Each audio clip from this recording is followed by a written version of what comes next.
let us see the structures of ribonucleic acids. So mRNA is always single-stranded when it is formed from DNA during the process of transcription. But soon after its formation, this single strand assumes a double helical conformation just after formation. This conformation is achieved mainly due to base stacking interactions. You might be remembering base stacking interactions, which were also present in the DNA helix. But here it is slightly different. Base stacking interaction is slightly different here. Here the interaction between purine and purine is stronger as compared to the base stacking interaction between purine and pyrimidine or pyrimidine and pyrimidine. So this is the helical structure which is assumed by a mRNA molecule.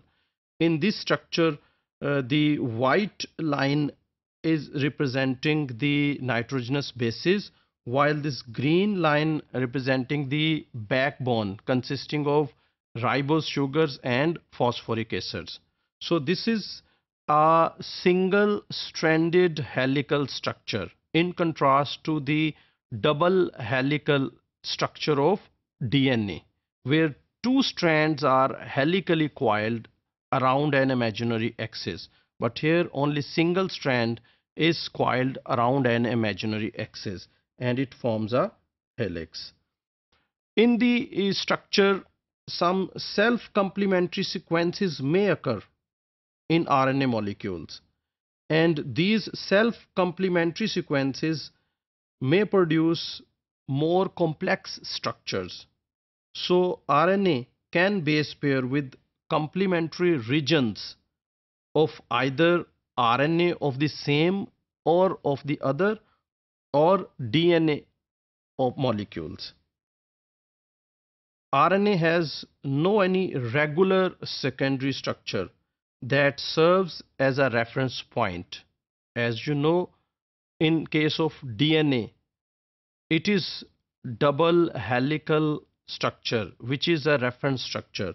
But here, there is no any reference structure present in the ribonucleic acids. Rather, the three-dimensional structures of many RNAs are complex and unique.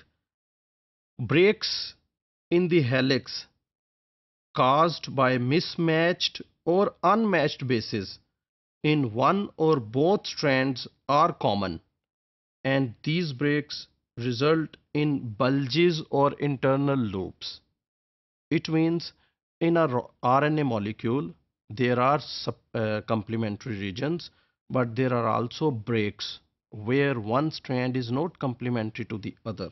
So at these points, either a bulge is formed or a loop is formed.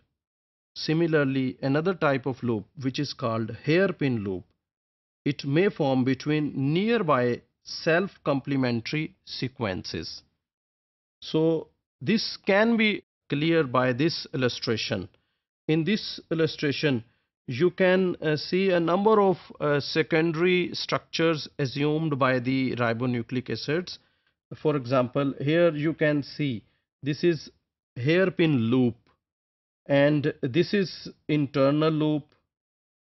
This is not hairpin loop, and this is a small bulge where only one or two bases are not complementary to each other. So this small bulge is formed, and if more than 2-3 bases are not complementary to each other, then a big bulge loop is formed. So at some points it is double helically coiled, at some point it is single stranded. So in this way, a number of secondary conformations may be present in a ribonucleic acid. So here you can see the structure of transfer RNA. This is the secondary structure assumed by a molecule of tRNA. And similarly, in this structure, you can see there are a number of loops and these are hairpin loops, and at number of points this is double stranded. At some points it is single stranded, and it also contains a bulge.